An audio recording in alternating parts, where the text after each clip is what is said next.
Hi guys, Allison here, the Introspective Wife. So, today we are talking about why am I still procrastinating? This is probably my biggest weakness. If I could figure out my procrastination issue, I feel like I could probably conquer the world. I mostly am struggling now with just my creative work. So when it comes to writing my screenplay and when it comes to making the podcast, but as far as my screenplay goes, I haven't written on it until this week. I hadn't written on it for like several months. And the podcast, I have a deadline, right? So I have a promise to all of you that I'm going to get this out by Monday every day. And I have been pushing that the last few weeks. So, and I feel bad because then I feel like the stuff I'm making maybe isn't as good as it could be. Even if it isn't bad, like I don't think it's horrible by any means, but maybe I could have done something better or whatever if I had taken my time or had more time to do it instead of waiting till the last minute. So I'm just really fed up with myself, and we did a series, I think it was back in March or April, on The War of Art by Steven Pressfield.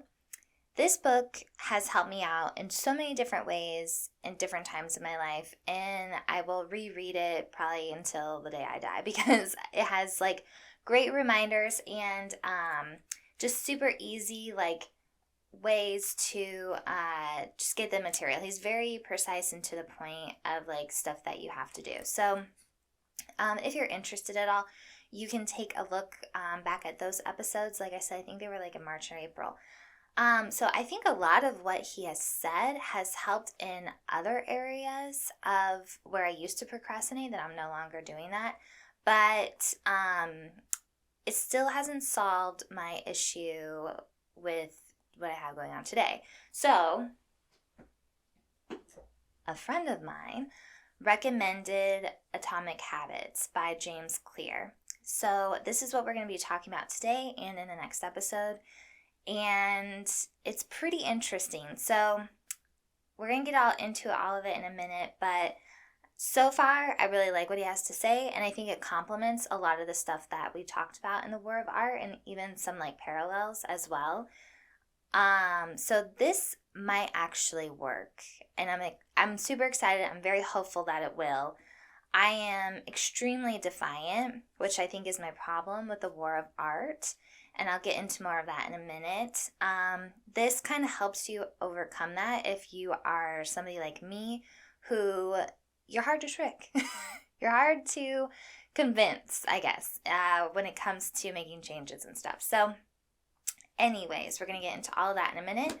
If you have been enjoying these episodes, please share with a friend. Check out my social media. There is a link in the description to the link tree that has my social media, my website, my blog, all of that. And comment, subscribe, all of that fun stuff. I would really appreciate it. So, without further ado, I guess, I don't know. Still trying to figure out some like catchy one-liners to say before we get these things started. But anyways, work in progress, right guys? Cheers. Let's get to it.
This is going to be a two-part series.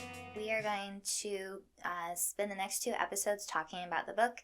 I am going to personally relate it to what I'm going through now, and hopefully you guys, find benefits in that. If you enjoy the sort of things I'm talking about, or if you're thinking like, yeah, I need help in areas of my life as well to create better habits, this book is definitely something to check out. I think he has some like really good advice. So the next few episodes, we're going to talk about that. And then either at the end of the year or the beginning of next year, I am going to do a follow-up on if this book worked. So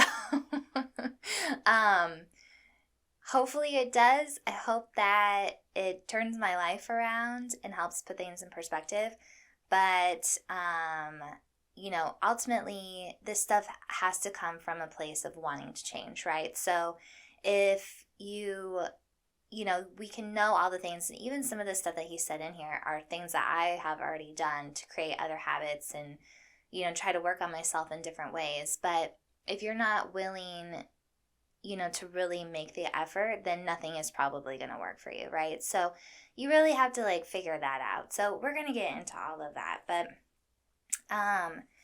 basically, like I said, I am just so sick of myself procrastinating, and it's just gotten to the point of like, I don't know whether the writing feels daunting or making the podcast feels overwhelming or something. There's certainly certain aspects of like a creative process that aren't necessarily fun, right? Like anything that you do that's worth doing in your life that is somewhat difficult and hard, there's aspects of it that aren't fun. So like, my writing process, I can have some really cool ideas, but then, maybe the dialogue that I'm like trying to write isn't really coming along very well or something. And so instead of just like going ahead and writing the shitty dialogue and continuing on trying to improve the story and coming back to it another time, like in my process right now, I'm writing the third draft of my screenplay.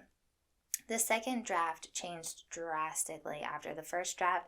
This one is a little less. So the idea is that as you continue to edit, the edits become less and less and less and less, right? So it becomes a little less overwhelming when you have to like go back to, the beginning and start to like criticize your work or whatever to try to make it better, right? So I realize that, but it's like you get stuck in your head about things. And so one thing, I don't think he talked about this in the book at all, but one thing that I have been trying to do, and in the next episode, I'm going to talk more about specifically what I did, but I have been like looking at each scenario in like a one-step process, because I realized when I start looking at my day as a whole and all the stuff that I have to do, I get very overwhelmed.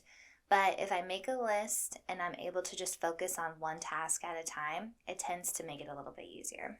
But anyways, I'll get more into that in the second episode. But yeah, like I feel like the war of art, and I want to talk about this for a little bit because I do still feel very passionate about this book.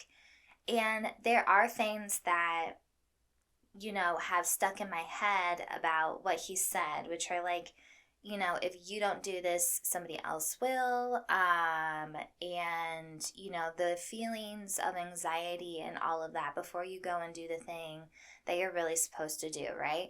And I have those like little things in my head on a regular basis.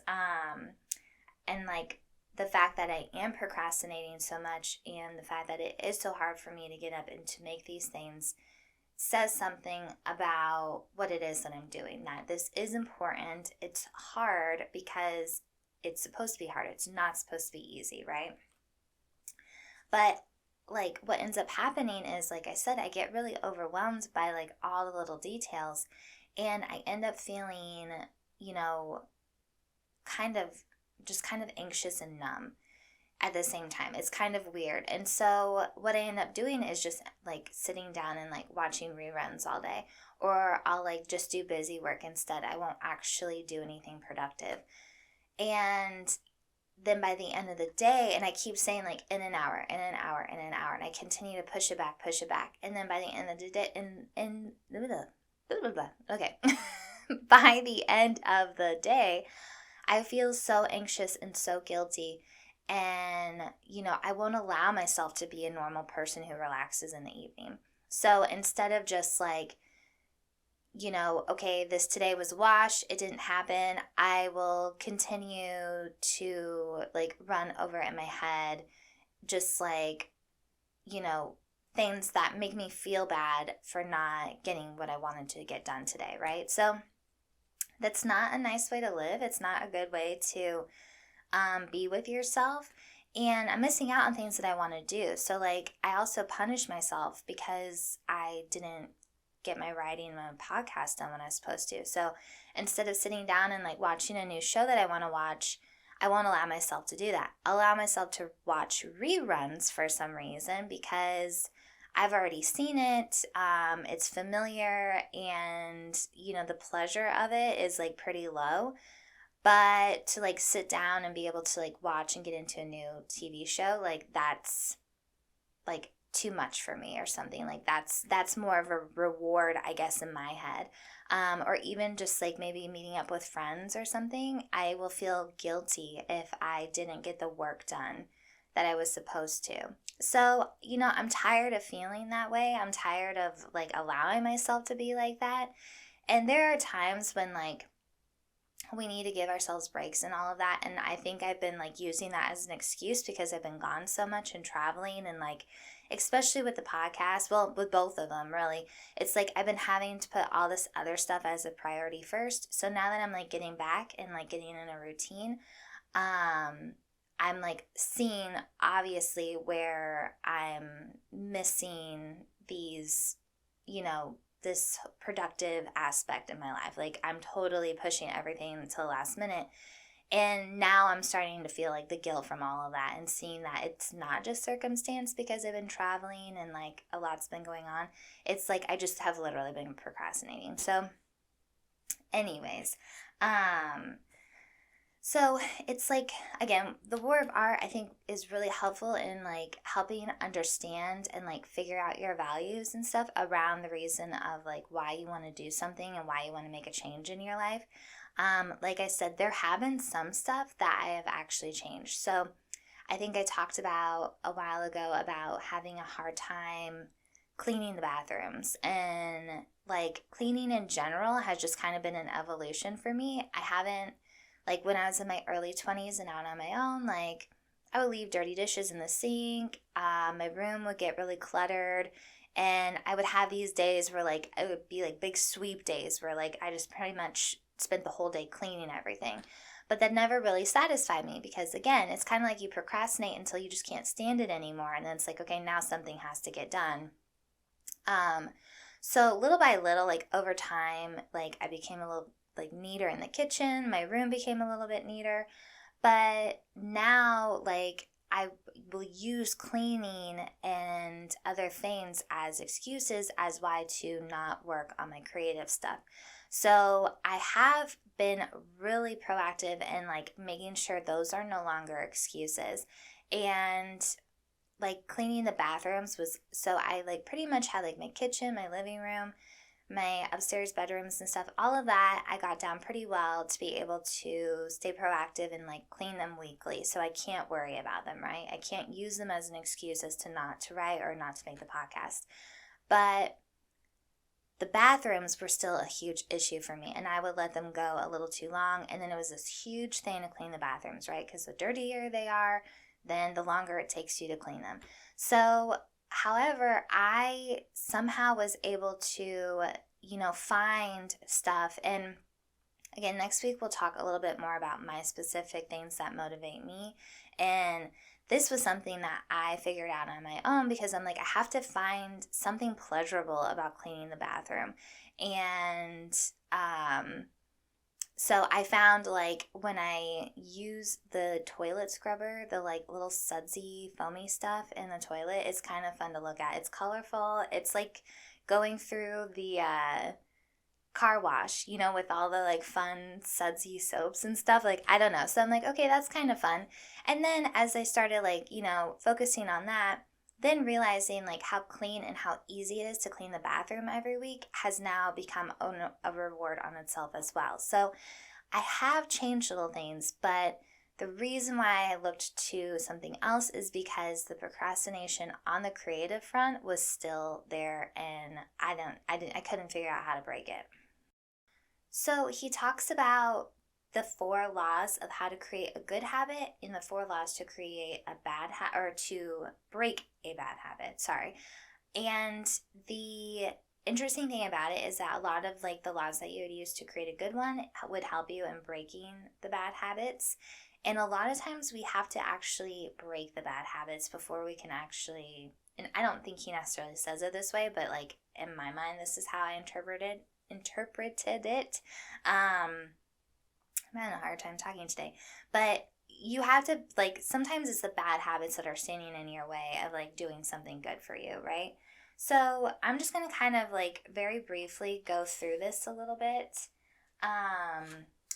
Again, if you guys like, once we finish these next 2 episodes, I would highly recommend this book. I'm going to link it in the description, so you guys can check it out if you want.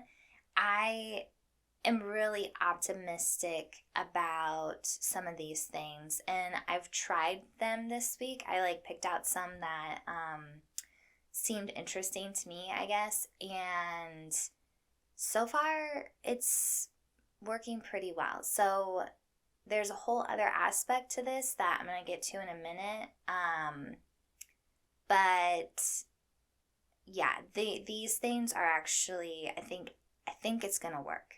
I'm very hopeful anyways. So how to create a good habit. The first law is make it obvious. So he has like different things that you can do, like examples, and he even comes up with like little formulas as well to really break it down and make it as simple as it possibly can be for you to see what it is that you need to do. So he first had you like fill out a habit scorecard. So you could like, what I did is like I filled out my current habits of everything that I do throughout the day, and then I kind of graded them as like positive in my life, maybe negative in my life, and neutral in my life. And then kind of was able to just visually see what I was doing and like spending the time, like spending my day, I guess, doing. The next thing is use implementation intentions. So he has this formula: I will your behavior at time and location. So this one doesn't really work for me, but for some other people, it probably could. I've tried to do stuff like this before, like I will write, that's the behavior, at 12:30, that's the time, in my office, the location. So I've tried that before, and the minute my schedule gets a little thrown off, and because I kind of have to be flexible sometimes, that did not work for me.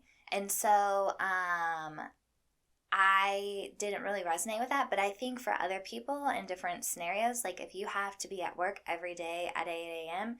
and you want to start working out more often, then that would be something that would really work, right? Because you're on a strict schedule as it is. And so, waking up early at a certain time to get to the gym or your home gym or however you decide to work out, I think that would actually be really helpful for some people. He has use habit stacking, which is something that I think is really going to work for me, and I've tried out this week. So in the next episode, I'm going to talk more about habit stacking. And design your environment. Make the cues of good habits obvious and visible. So that's also something that I've kind of been trying to implement as well.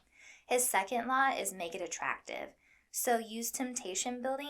Pair an action you want to do with an action you need to do. So this one, again, I don't know if this is necessarily something that would work for me, but this would be having, you already have something that you have going on, and you add this as part of it. So, or like maybe, I guess this kind of works for me. Like, I'm trying to cut out TV, and so like instead of watching TV while I eat lunch, I'm going to listen to a podcast while I eat lunch. So that fulfills a few different things for me, but like, making something that you're already doing and like putting something else with it, maybe to make it more fun for you to do. Join a culture where your desired behavior is the normal behavior. So surround yourself with the people that you want to be, right?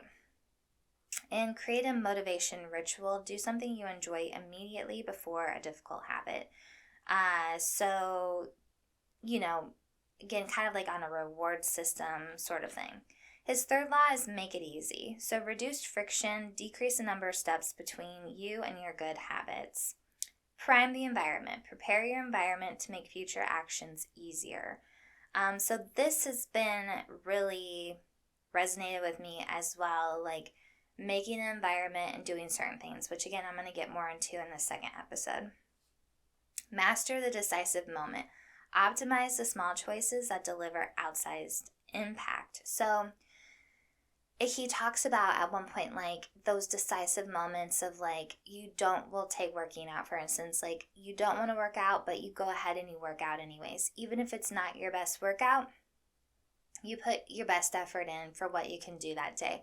But the important part is maintaining consistency and not stopping just because you're feeling off that day. At least showing up and doing something is better than nothing.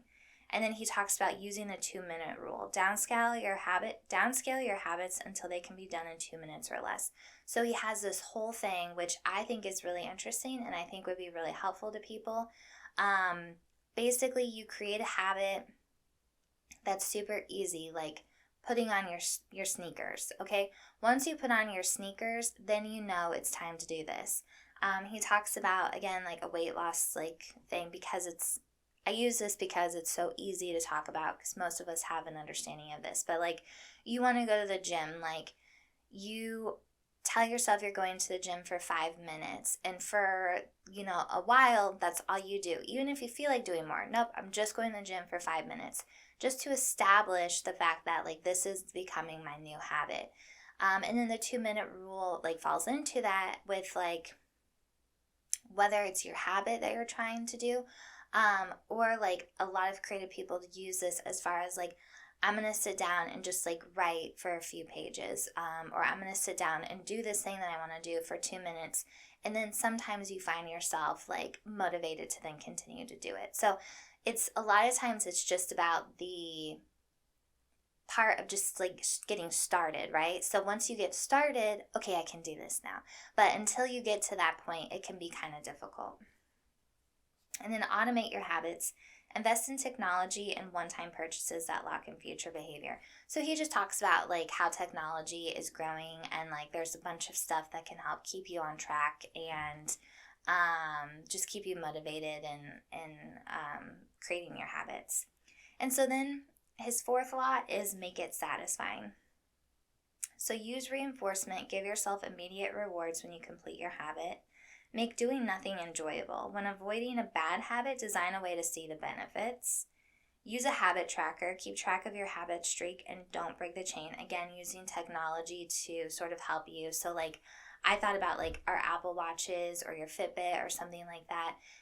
Every time you complete a workout, it shows you like on a calendar, like the days that you've worked out and the days that you haven't. So if you're trying to make progress and you're not seeing anything, you can go back and see, well, like how many times did I actually work out this week? Or if you use a food tracker or something like that, well, like what did I eat this week? It just kind of helps keep you accountable. And then never miss twice. When you forget to do a habit, make sure you get back on track immediately. So he said one time missing is a mistake. 2 times missing, you're now forming a new habit. So again, if you are not feeling your best, if you're sick or something, okay, yeah, you need to take a rest today. But if you just wake up and you're kind of cranky and you're just not in the mood to work out, still get to the gym, still do something, just even if it's a walk around your neighborhood or something. The fact that like you're still maintaining this and you're still creating a habit is really important. So then he talks about how to break a bad habit. So the first law is make it invisible. Reduce exposure, remove the cues of your bad habits from your environment. He talks about if you have an issue watching TV, like, hide the remote, unplug the TV, make it difficult for you to do it. And if you have to, like, remove the TV from the room so that when you do want to watch TV, it's an effort and it's like, okay, this is the time that I am going to sit down and watch TV now. It's not just like, it's so easy to turn on, I'm just going to watch it whenever. Make it unattractive is the second law. Reframe your mindset. Highlight the benefits of avoiding your bad habits. So a lot of times we know what our bad habits are, and we don't really think about what they're doing to us. So again, like with the workout example, if you are not working out and your body might feel uncomfortable, you might be stiff, you might feel weak, all these different things, it might be hard to go upstairs. So focus on those things as to like why it's not good to not allow yourself to work out, versus like thinking that like working out is hard. Let focus on like the parts of the laziness or whatever you want to call it, of not working out versus, thinking that working out is hard, I guess. The third law is make it difficult, increase friction, increase the number of steps between you and the bad habits, and use a commitment device to restrict your future choices to the ones that benefit you. And then the fourth law is make it unsatisfying. Get an accountability partner, ask someone to watch your behavior, create a habit contract, make the cost of your bad habits public and painful. So he again gave like a lot of different examples of like people doing things to maybe embarrass them or, have to financially pay somebody or whatever, have somebody holding them accountable, which that stuff does not work for me. That's the kind of stuff I'm very defiant on, and that's why it's really hard. Like this column of the bad habits is so hard for me because I can make excuses all day long. I'm not like, the minute somebody becomes my cheerleader or something to have like an accountability partner, I immediately shut down. I don't do things for the pleasure of other people or to necessarily like save my face in the same way that other people might. So I will allow myself to be embarrassed, or if I made like a financial plan or something, like I'm probably just not going to pay you. I would never do that because I'm not motivated that way, but like, yeah, so there's like some things like that. I think the like bad habit part is just so hard to break because if you are a little defiant, then you can figure little loopholes and ways around all of those tricks. So for me, I had to, which I'm going to get into the next episode of like what I've done to try to help, because I think this whole point of getting over my procrastination is more so tackling the bad habits than it is necessarily creating new ones for me. So that is going to be interesting to see like how well I'm able to overcome those. All right, I'm going to wrap it up here. And like I said, the next episode, I'm going to go more in depth about what I'm actually doing and what I think is going to work for me. But if you guys have found any of this interesting, definitely buy his book or check it out or whatever. I think it's pretty interesting nonetheless, and you can at least try something. Like I said, I'm kind of up for anything at this point because I can't personally do it on my own. So I did need a little push and like some innovation to see some things and get a different perspective on like how I'm handling myself. One thing that I really loved that he talks about in the very beginning of the book is that, changing just 1% of your behaviors every day can add up over the course of your lifetime, right? So he gave this really cool example of how these British cyclists, they were a British team or whatever, and they sucked. They were not good. And they brought in this guy who examined all of this stuff that they were doing, and little by little, he just changed 1% of all this stuff. So he changed what they were wearing. He changed the containers that the bikes went in, so that like they were all white or something on the inside, so they could see if there was like debris or something in there that might like damage the bikes. He changed the seats. Like he changed all this stuff, so they didn't actually like work any harder necessarily on their physical aspects. I mean, I'm sure they were still training and all of that, but he changed all of these other things for them that were not related necessarily to just their talent of cycling. And within a few years, they were winning gold medals and the Tour de France and all of this stuff. And they have continuously won like so much since then, since this guy made all these little 1% changes all over the spectrum, and not just focusing on like the athlete, I guess, and how the athlete can go faster. So I thought that was kind of really interesting, because when you allow yourself to think out of the box and tackle things from different angles and scenarios, then you're really like allowing yourself to be open to the change and make some progress. And I love the idea of just changing 1% every little day, because it's just small stuff. And some people might get kind of caught up in that and be like, well, it's just a small change today and a small change tomorrow and a small change the next day. But when you look at it in like a big picture, that's a lot of, those all add up. And that's why he named his book Atomic Habits. Atomic is like the smallest particle imaginable or whatever, or known, whatever, I don't know. But anyways, it's super small, atomic means. And so he was like, with all these super small habits, you can make a huge change in your life.